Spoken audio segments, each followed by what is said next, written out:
In the bustling and glamorous New York City, the gears of love and fate start to turn quietly. Zara, a travel blogger, seems free, spirited and unrestrained, but she has experienced countless twists and turns in the world of relationships. One live streaming session throws her into an entanglement with Alexander, the heir of the Morgan family. Her words, "I've slept with Ethan," not only shock Alexander but also bring to light a long, hidden secret marriage. Ethan, the powerful figure in charge of the Morgan family, appears cold on the surface, yet harbors a passionate love deep within. Their marriage, in Zara's eyes at first, is merely a transaction of interests. However, what she doesn't know is the profound affection Ethan has for her. The feuds within the family, the interference of ex-lovers, and the ups and downs of their careers constantly test their relationship. After the divorce, Zara shines brightly in her career, while Ethan also firmly establishes his position within the family. But the red thread of fate is not so easily broken. By chance, Zara discovers the affectionate deeds Ethan has done for her in secret. The overlooked past gradually reveals its truth. Will their love finally achieve a happy ending after going through all the storms? Will they miss each other with regret, or will they be able to mend their broken relationship? Let's step into this love story full of twists and romance together and witness their journey of overcoming numerous difficulties and walking towards happiness.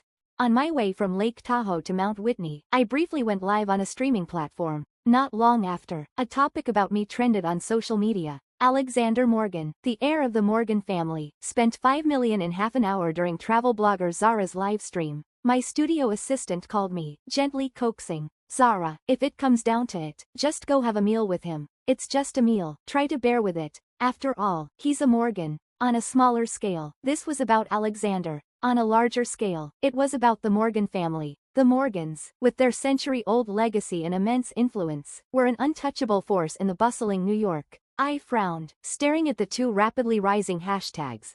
Hashtag Morgan heir travel blogger Zara. Hashtag Alexander Morgan spent $500,000 within 30 minutes. These topics made me scoff. Alexander was hardly the heir of the Morgans. But the term heir brought someone else to mind. In the freezing snow, an aloof figure poured a glass of wine onto the ground, bowed his head, and made a silent wish. My camera captured that moment, and later, that vlog went viral. A few days later, my assistant nervously informed me that the person in the video was the rising star of the Morgan family. I knew. I had known from the start. Ethan Morgan was the undisputed heir to the Morgan family. He was also, nominally, my husband. 3 days later, I returned to New York. The snow in the city was nothing like the snow in the mountains, and I couldn't quite get used to it. I waited for Alexander in the hallway outside the private dining room, long past our agreed time. When he finally arrived, he had a beautiful woman on his arm. He reeked of alcohol, his eyes glinting with mockery as he stared at me. "I thought you were above all this. $500,000, and you're for sale?" People of high status often carried a certain air of arrogance. Alexander had always been pampered. After being rejected by me for over a month, he was clearly displeased. Truth be told, most in his circle were low-key, and few were as flamboyant as him. He was persistent. If I hadn't come, he would have eventually made life difficult for everyone around me. Alexander leaned closer, the smell of alcohol enveloping me. I took 2 steps back and spoke calmly. "Alexander, I've slept with Ethan." At that, Alexander froze, a natural reaction of fear. He withdrew his outstretched hand. "What did you say?" "I've slept with Ethan. If you're so intent on pursuing me, why don't you ask Ethan for his opinion?" I pulled out a cigarette, placed it between my lips, and flicked my lighter, trying to suppress my anxiety. In their world, swapping women was all too common. Given my current situation, claiming to be Ethan's wife wouldn't be believable. Bringing up this secret marriage would only cause more trouble. Besides, Ethan had all the marriage documents. Alexander stared at me, then suddenly straightened up, his voice trembling. "Ethan, what are you doing here?" Alexander wasn't lying. Behind me, the sound of heels clicking against the floor grew closer. A moment later, a slender, well-defined hand wrapped around my wrist. I looked up and met Ethan's gaze. A chill ran down my spine, and I felt a wave of panic. Ethan leaned down slightly, his cool voice cutting through the tension. "Got a light?" His thumb pressed against my rapidly throbbing pulse. As the cigarette between Ethan's lips lit up, everyone in the room stood a little straighter. "Ethan, what brought you back so suddenly?" Ethan's hand stayed firmly around my wrist, his touch warm, though his words were icy. "You have 20 minutes to get back to the office." "All right, I'm leaving right now." Alexander, who had been so brazen in front of me moments ago, now looked terrified as he grabbed his companion and fled. The quiet hallway was now just Ethan and me. The silence felt like a countdown to my doom. Cold? Ethan let go of my hand, his gaze heavy as he studied me. No. Really? Then why are you shaking? I was speechless, caught in a lie by the person it concerned. I couldn't stay calm. He held a cigarette between his fingers, stepping away to flick the ash. Zara. I shivered again. Yeah? When exactly did we sleep together? And what? Ethan paused, then chuckled. Control yourself. Your heart beats too loud. I flushed, not replying. Ethan had me settled in the penthouse suite on the top floor. He still had a dinner meeting and asked me to wait for him there. I stood by the floor-to-ceiling window, overlooking the nightscape of New York. Snow and lights intertwined, creating a dazzling, almost surreal view. Once, I had stood at such heights, watching the hustle and bustle below. Then, I fell from grace, and everyone seemed eager to take a jab at me. At my lowest, Ethan had knelt in front of me, cautiously asking, Zara, would you like to marry me? I can protect you. The memories brought a wave of suffocating pain. I called for a server and have him take me to the rooftop. It was sleeting, and the wind was fierce. The high railing blocked the camera's view, so I climbed onto a table. I was mesmerized by the unobstructed scenery, barely feeling the sleet hitting me. The sound of the door slamming open made me realize I was just a few steps away from falling. Ethan's sharp, narrow eyes, usually so cold, were now filled with panic. His face flushed red. Zara, get down. He was terrified. But what was he afraid of? Why did it mirror how I felt when I lost everything that mattered? Growing up in a family of schemers, Ethan's aloofness was often suffocating. At least, I'd never seen him like this before. His outstretched hand trembled, his voice pleading. Zara, get down, please. I jumped off the table and was immediately caught in his strong embrace. How could you? How could you? He repeated those words, unable to finish the sentence. Ethan's body was shaking too, and his arms tightened around my waist. In that moment, he seemed like a lover deeply devoted to me, but in reality, we were almost strangers. Even after the marriage, we'd barely seen each other. Instinctively, I wrapped my arms around him to comfort him. I'm fine. I just wanted to get some footage for my vlog. Zara. When Ethan finally calmed down, the harshest thing he said was my name. He led me downstairs, his movements gentle as he wiped the sleet from my face. The lower floors were crowded, and people were craning their necks to get a look at us. Among them were a few familiar faces, and I instinctively tried to hide. Ethan gritted his teeth. Zara, am I not good enough to be seen with you? Only after we stepped into the elevator did I respond. Ethan, it's unnecessary. What's unnecessary? He sneered. Unnecessary for me to show up?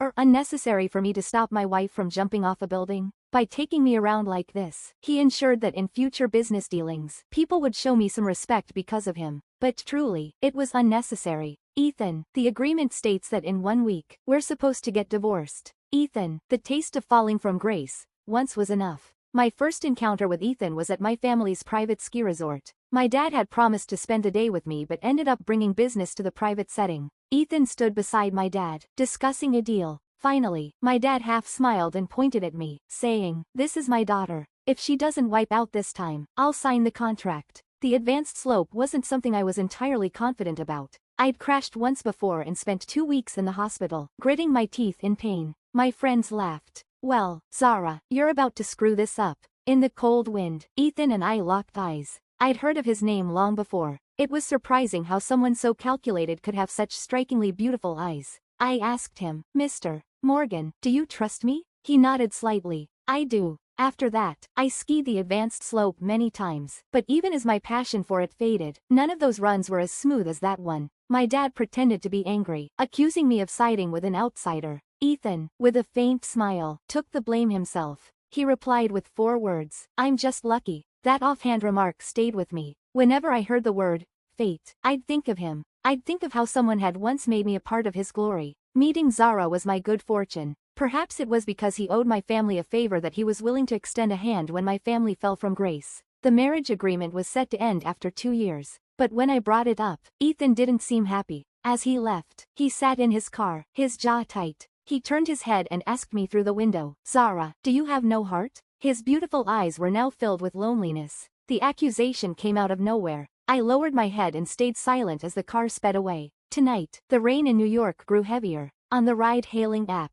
I was hundreds of places back in the queue. While waiting, I heard laughter behind me. I froze. Before I could turn around, someone asked, "Lucas, does that person look like Zara?" A moment later, a hoarse voice replied, "It's her." The tension quickly dissolved. Ethan had come back. He held an umbrella and gently pulled me under it. I'm sorry, I shouldn't have gotten mad at you. In less than 10 minutes, he'd managed to calm himself down. Zara, Lucas Grant called out from behind. Ethan lowered the umbrella, blocking the intense gaze from behind, and asked me, should we go say hello? No need. Ethan's fingers, slightly cool, brushed against my palm before intertwining with mine. Let's go. As I got into the car, I heard Lucas's angry voice behind me. Zara, don't get in that car. It reminded me of when my family fell from grace, and we parted ways. Lucas had been just as frantic back then. He'd said, Zara, I really like you, but you can't expect me to give up everything for you. Lover or wife, it's just a title. Why do you care so much? Those who love deeply are doomed, while the indifferent play their games.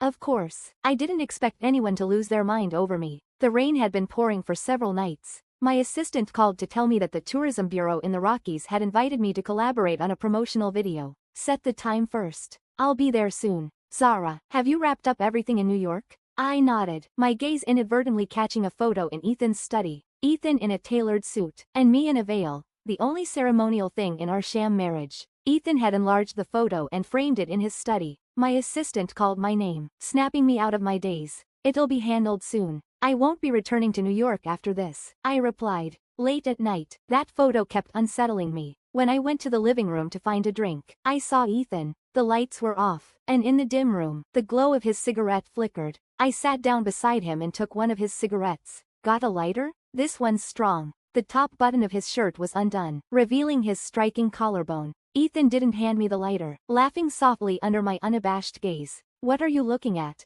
I replied. A beautiful body. He paused, then laughed harder, his chest shaking. You're honest. I'll give you that. I can be even more honest. Like what? I want to touch it. The room fell silent for a moment. I shrugged, the cigarette between my lips, and chuckled. The lighter, please. In the next second, a strong arm wrapped around my waist, and Ethan lifted me onto his lap. He held my chin, bringing the tips of our cigarettes together. His expression was so serious, it was as if he were kissing his lover. Then, with the cigarette still between his lips, he said, go ahead. I'd gone too far. For a moment, I was embarrassed, but my reaction amused him. He laughed even harder. In the endless darkness, he asked, Zara, can't you tell I like you? I'd always thought Ethan was a composed, calm individual who never lets anything bother him. But tonight, he was restrained, yet he lost his composure in front of me. The cigarette was extinguished, and an intoxicating intimacy filled the air. His hand gripped my waist, while the other cradled the back of my neck, his thumb gently caressing me. Ethan didn't care about the answer. In my hesitation, he leaned closer, his lips hovering near my ear, warm and teasing. Neither of us had been drinking, yet both of us seemed utterly drunk. I even forgot to resist, listening to his deep voice as he repeatedly murmured with intimacy, darling. Two souls lost in the haze of passion, foolishly attempting to sink together. In the end, I regained clarity, pushed him away, and said, Ethan, let's not go any further. In the world of fame and fortune, marriage had long been a transaction. Even if I were placed in a display window, I'd be nothing more than a flawed product. This marriage didn't count for anything. The Morgans would never let him marry me. There was no point in pursuing something that had no future. Once my refusal was clear, the intimacy ended there. Ethan let go of me, his voice hoarse as he said, get some rest. That night, the wind howled outside. Ethan went in and out of the bathroom several times, each time emerging with a cold, distant air. I leaned against the window, watching the world outside blurred by the heavy rain. Once the clock struck midnight tomorrow, the agreement would end, and we'd be strangers again. I turned over to grab my camera, lifting the edge of my shirt. With a click, I captured a photo. In the picture, the marks from his fingers were clearly visible on my waist. This was the only trace of intimacy between us, fleeting and destined to fade. The rain seemed endless. I slept fitfully, waking up repeatedly. When I finally got up and checked my phone, I saw numerous messages from my assistant. Zara, you're trending again. In the screenshot she sent me, the topic made me frown.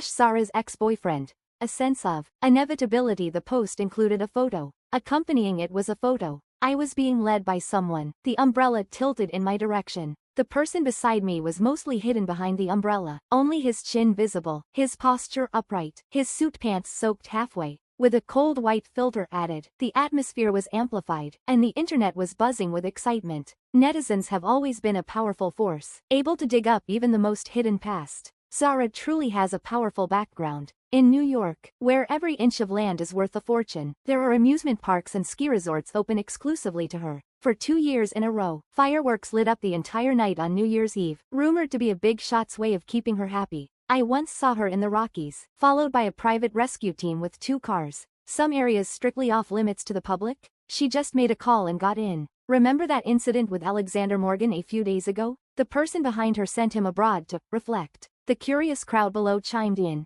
Who is it? Lucas Grant. Before I could even issue a statement, the topic disappeared, and related discussions were scrubbed clean. Perhaps Ethan had intervened. Aside from the occasional indulgence he showed me, he wasn't a soft-hearted man. At least in the matter of Alexander, Ethan handled it with ruthless indifference. Who would have thought that the young heir, who was just recently the center of attention, would have all his financial resources cut off and be sent abroad for reflection? Besides, no one wants to be a substitute. The expired romance that drove the internet wild, these seemingly absurd stories, and the person behind the umbrella, it was always Ethan, not Lucas. After 2 days, the sky finally cleared. The divorce papers were ready in Ethan's study. After booking a return flight, I called Ethan to say goodbye. He was busy, and his secretary answered, saying he was in a meeting. After hanging up, I packed my few belongings. As I stepped out, I saw someone I didn't particularly want to see. Lucas was leaning against a Maybach, surrounded by cigarette butts at his feet. He looked like he'd been waiting for me for a long time. His appearance disheveled, his eyes bloodshot. For a moment, I was struck by how the passionate love of our youth had come to this. When Lucas saw my luggage, his eyes lit up briefly. "Let me drive you." After a long standoff, I gave in. The car played music I used to love, and Lucas's voice blended with the melody. "Zara, come back to me, okay?" He wore a wedding ring on his finger, yet he didn't seem to find his words inappropriate. 3 months after my family's downfall, he'd turned around and got engaged to a woman from a similar background. I was at his villa when he returned from the engagement party, his suit reeking of alcohol. "Be good, Zara. I'll take care of you for life." When I suggested breaking up, he smashed everything in the villa. "You don't want to be a kept bird? You'd rather be some free spirit?" He knew what I wanted, yet he still tried to trap me. It was the same now. We were never meant to be on the same path, so there was no need for him to drive me. "Lucas, let me out of the car." He clenched his jaw, insisting on an answer that satisfied him. Ethan's call came just in time. "Are you in the car?" The car sped up, and I panicked. "Ethan." "Yes. Hold onto your seatbelt." Minutes later, a Rolls-Royce Cullinan swerved into the opposite lane, forcing the Maybach to a stop. The call was still connected, and Ethan and I locked eyes through the windshield. His calm voice, laced with amusement, came through the phone. "Zara, ex-boyfriend or ex-husband? Choose one." "Ethan, I'll go with you." At 10:39 p.m. on a winter night in New York, a small stretch of road to the airport was blocked for over half an hour. The incident was never reported by any news outlet. Lucas's wife, Grace Grant, came to pick him up, her gaze lingering on me for a long time. She claimed it was all a misunderstanding and brushed off the need for compensation but wanted to have a few words with me. Ethan shoved me into his car, and through the glass, I watched them converse. The window rolled down slightly, and I caught Ethan's cold laugh. His tone was icy. "Coming to my doorstep to pick up Zara. This matter can't be brushed off so easily." Grace trembled, her disbelief evident as she looked at me again. She probably couldn't understand why Ethan, who always gave others some leeway in business, would go to such lengths for me. Sometimes, even I couldn't figure it out. A man who was always in control. How many masks did he wear in love? How much of what he said was true? How much was love, and how much was just fondness? Grace lowered her head in apology, while Lucas stayed silent, not saying a word. Ethan returned to the car and drove me to the airport. While waiting with me, he didn't say a word to ask me to stay. I felt like the one who was most reluctant to leave. Just before boarding, I turned and hugged him. Ethan stiffened for a moment, then bent down to pull me into his arms. "Do you have something to say?" I parted my lips, my eyes stinging with emotion. "Thank you for your care these past 2 years. It's been an honor to have been your Zara for that time." The surface calm was torn apart from then on. Ethan pinned me against the door of the VIP room, kissing me with a fierce intensity. "Zara, I hope you'll always be safe from now on." The flight from JFK Airport went straight to Denver. Then we took a car to Aspen. When we arrived, the rescue team member who'd been following me for years turned and made a call. He deliberately put it on speakerphone. "Ethan, she's here." The signal wasn't great, crackling with static before settling into silence. "Okay." The voice on the other end was calm. For the past 2 years, it had been like this. I'd occasionally call Ethan to let him know I was safe, but the rescue team he sent was different. They report updates every now and then, rarely mentioning me, but when they do, it's often in a teasing tone. Like right now. The person on the call took a sip of alcohol, raising an eyebrow. She says she misses you a lot. Liar. My steps slowed involuntarily as I listened. A few seconds later, Ethan's low chuckle came through the phone. Don't tease her. The amusement in his voice was deep, as though he was pleased regardless of whether it was true or not. The person in front of me finished the drink in his glass, wearing a mischievous expression. He exaggeratedly widened his eyes and looked at me. Hey, Zara, why are you eavesdropping? I wasn't talking about you. You know, you'd never miss Ethan. Then he turned back to the phone. Hey, who put this on speaker? She heard everything. What a jerk. I walked into the room, the call still ongoing behind me. Just as I was about to close the door, I heard the slightly drunk voice rise. We're heading back to Denver. Your schemes are about to be exposed. The journey was bumpy, and I fell asleep as soon as I hit the bed, not dwelling on the deeper meaning of those words. That night, I kept dreaming of the airport lounge, where Ethan had pinned me against the door, masks and disguises torn away. He kissed me while murmuring, Zara, can I keep you? In February 2016, on the way back from Mount Whitney to Denver, the Grants intercepted us. Grace had chased me all the way to the Rockies, insisting on seeing me. She was suffering from altitude sickness, lying half in bed with an oxygen mask. Her first words to me were, Zara, will you help Lucas? I sat across from her, keeping my distance. Now, it was clear she truly cared for Lucas. In arranged marriages, whoever was serious ends up suffering the most. Once, a mutual friend of mine and Lucas's had come to persuade me. Their words hinted that after we broke up,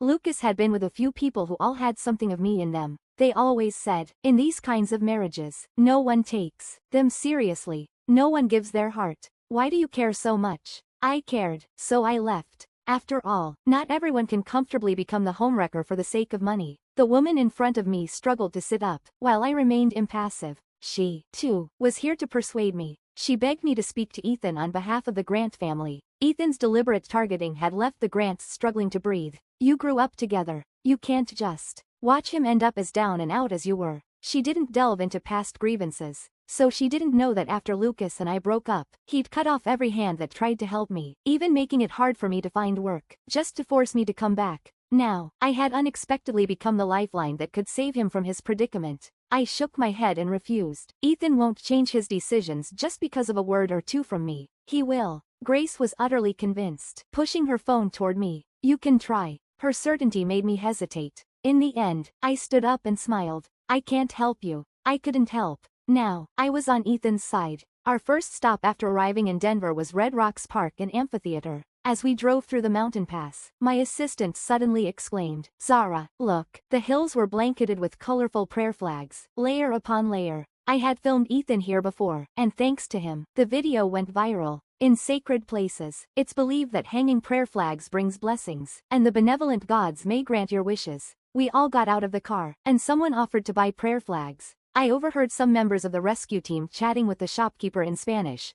Perhaps they knew each other. After a while, the shopkeeper called out to me in broken English, Zara. The rescue team burst into genuine laughter. My cheeks flushed, and I told them to stop joking around. The shopkeeper said he recognized me on his own. Because of my videos? He shook his head. Because of Ethan. I was stunned. What? The rescue team dragged my assistant away to hang the prayer flags. The shopkeeper was as surprised as I was. You didn't know? Know what? He called someone to watch the shop and led me outside. In the sea of prayer flags, he pointed to a specific area. There. All of that. Ethan hung them. A whole section. So many flags. Over 200 meters of them. He kept praising Ethan. He said Ethan had come here many times, hung countless prayer flags, and scattered paper prayers into the wind. He didn't need anyone's help, conquering the wind on his own. 200 meters of prayer flags, all for one person's blessings. He's written your name on the flags many times. I asked him, who is this? The shopkeeper turned to me, his cheeks slightly red, wearing a simple, honest smile. I stood there, my fingers curling instinctively. The shopkeeper's English had a slight Spanish accent. He looked down, touching his nose as he smiled, and repeated Ethan's words to me. He said, this is my beloved, Zara. If one day, she comes back, passes by here, and you happen to see her, please tell her for me. I've always been behind her. He came here again and again to pray. That's why, during that meeting with Alexander, he'd asked, Ethan, why are you back so soon? Everything had its clues. I just hadn't seen them clearly. In 2016, my career inexplicably took off. I collaborated with a TV station to film a documentary. After it went viral, opportunities kept pouring in. I was thriving in the work I loved, barely noticing the passage of time. By the time I had a moment to breathe, it was already the end of the year. I received New Year's greetings from many people, but my chat with Ethan was buried at the bottom of the list. Throughout the year, I'd occasionally hear news about him. Under his leadership, the Morgan family had reached new heights. 2 weeks ago, the family had arranged an engagement for him, but within days, he'd forcefully called it off. This wasn't common knowledge. I only found out when I stumbled upon a message from Alexander in my inbox. He'd angrily typed out multiple exclamation marks. Enchantress. I found it amusing and replied with a question mark. He spilled the whole story and then cursed me again. Enchantress. I felt pretty wronged, but I was too busy at the time to follow up. Now that I had some free time, I hesitated about whether to call Ethan. I tentatively sent him a message, Happy New Year. The clock struck midnight, and 2 hours later, he still hadn't replied. I tossed my phone aside and started writing. By the time I closed my laptop, it was the early hours of the morning, and I couldn't fall asleep. Then, the phone rang. I answered, and the sound of howling wind came through. Zara, Happy New Year. For a moment, my heart skipped a beat. Happy New Year, Ethan. Rain poured on the other end of the phone. I checked the weather app. No rain in New York. Almost instinctively, I ran to the window and pulled back the curtains. A car was parked on the street below, hazard lights flashing. Ethan stood under an umbrella, looking up at me. The distance was too great to make out his expression, but his warm voice carried through the phone. Zara, are you happy to see me? At that moment, in the heavy rain and biting wind, a part of me began to thaw because of Ethan. Yes, I'm happy. Very happy. In 2017, I traveled across half the world. My career stabilized, and I no longer wandered aimlessly. I started looking for a place to settle down. With Ethan's permission, I wrote about him in my book, dedicating a page to express my gratitude. In 2018, Ethan took full control of the Morgan family's power, still single. In the latter half of the year, he traveled all the way to see me again. His elegant demeanor was even more striking, and he remained as captivating as ever. This time, he asked, Do you want to come back to New York? I pursed my lips, tilting my head as I looked at him. Do you want to get married? Those who play with hearts stay lost in their games, while those who love deeply finally get their wish. Epilogue. The first time Ethan saw Zara was in 2011. She was in an alley, fighting off some scum who was abusing a dog. When she emerged, holding the barely alive puppy, her dress was stained with blood. Ethan had been dining at a nearby restaurant when someone mentioned it to him. The Grant family's eldest daughter is out there brawling. His eyebrow twitched, and he rushed outside, but he was a few steps behind Lucas. Lucas grabbed her arm, scolding her. Miss Grant, is your life worth so little? Zara's face was bruised, but she ignored her own injuries, frantically trying to get to a vet. Ethan stood not far away, hearing her furious words. If I see him again, I'll kill him. With those skinny arms of yours? Lucas, all right, I'll get you to the hospital ASAP. Ethan lit a cigarette, watching Zara through the haze of smoke. Her face was lit with a bright smile. At the time, he didn't realize that the one who always arrives a step late is destined to be the second lead. The next time he saw Zara was at a business gala hosted by the Grant family. He looked down from the second-floor balcony. Zara stood beside her father, wearing an elegant evening gown. Back then, Ethan was struggling. The Morgan family was a tangled web, and everyone was fighting tooth and nail. He wasn't a skilled player in this game of deceit, and it was wearing him down. A friend followed his gaze and shook his head. Ethan, don't get ideas you shouldn't. Ethan stayed silent. The friend continued, in this world, it's all about matching status. Even if Mr. Williams chooses the Morgans, it won't be you, the unnoticed one. The friend went on and on. He said Zara was the kind of person who wouldn't even look back if she dropped a pair of $1 million pearl earrings. How could someone like her ever turn around for someone like you? Ethan didn't have deep feelings for Zara back then, but those words stuck with him. The third time they met was a year later. By then, Ethan had clawed his way out of the mud, his sharp edges fully exposed. He was negotiating a deal with the Grant family, and Mr. Williams had chosen a private ski resort for the meeting. The deal was going to happen either way, but Mr. Williams couldn't resist teasing. He asked Zara to ski down an advanced slope. She did it beautifully. Later, Ethan brought a gift to thank her, but she politely declined. She adjusted her scarf, revealing her lovely face. No need. I'm worried my boyfriend might get jealous. Ethan had put a lot of thought into the gift, but in the end, he simply put it away. He watched as Zara turned and skipped off to find Lucas. Ethan wondered, is there ever a case where the latecomer takes the lead? In 2013, the Williams family fell from grace. Ethan rushed back from abroad but couldn't find Zara. Those around him told him, Lucas is protecting her. But within a few months, everyone in the circle was talking about Lucas's engagement to the daughter of the Harper family. Later, Ethan married Zara. For 2 years, Zara thought this marriage was part of an agreement, a way for him to repay the Williams family's kindness. But in truth, it was also fueled by feelings he couldn't bring himself to voice. Moreover, this was the most legitimate time he could give Zara within his current capabilities. Despite the pressure from the Morgan family, not with him, not as his caged pet, but as Zara, with her own identity. Some wanted to trap her in a cage, to make her their possession. But Ethan was determined to see Zara soar to the highest heights. After the marriage, Zara's mood was off. She was often sullen and unhappy. Ethan would rush home as soon as he finished work. His most frequent search on the internet was, how to make your wife happy. He tried countless methods, but none worked. So he asked, Zara, do you want to travel for a while? Her eyes lit up with life. Can I? Yes, as long as it makes you happy. So she left New York to explore mountains and seas. When she called Ethan to check in, she'd often laugh. Later, she started filming her travels. Though her videos didn't gain much traction, Ethan quietly assembled a professional team, a private rescue squad, to follow Zara. If you ever see a black SUV trailed by 2 rescue vehicles on your travels, that's Ethan, protecting his wife. In 2014, Zara's mood improved, but Ethan started having issues.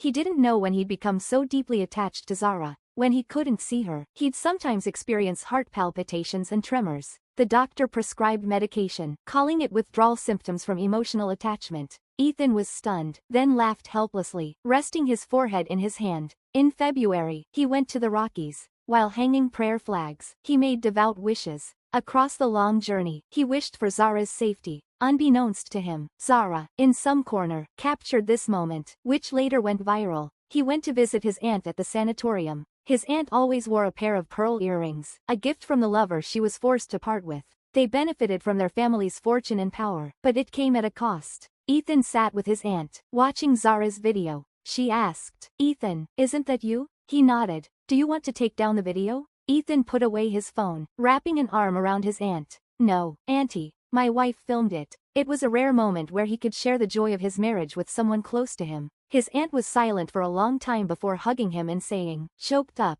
that's wonderful. In 2015, Zara returned to New York to sign the divorce papers. Ethan couldn't keep her. He knew Zara wasn't looking for romance now. His salvation had gone. In 2016, Zara's career took off even further. Ethan could see documentaries about her on TV. They didn't stay in touch often. In 2017, Zara wrote about him in her book, a single page, filled with gratitude. Ethan thought, if it were him describing Zara, 7 words would suffice. This is my beloved, Zara. In 2018, Zara achieved fame and success, all through her own hard work. That same year, Ethan became the true leader of the Morgan family. At the peak of both their lives, he went to find Zara. He asked, do you want to come back to New York? Zara smiled and replied, do you want to get married? After years of twists and turns, they finally got together. In 2019, he gave Zara an unforgettable wedding. In 2020, Zara gave birth to a baby girl. In 2021, the toddler tugged at Ethan's pant leg, babbling and calling out, Daddy.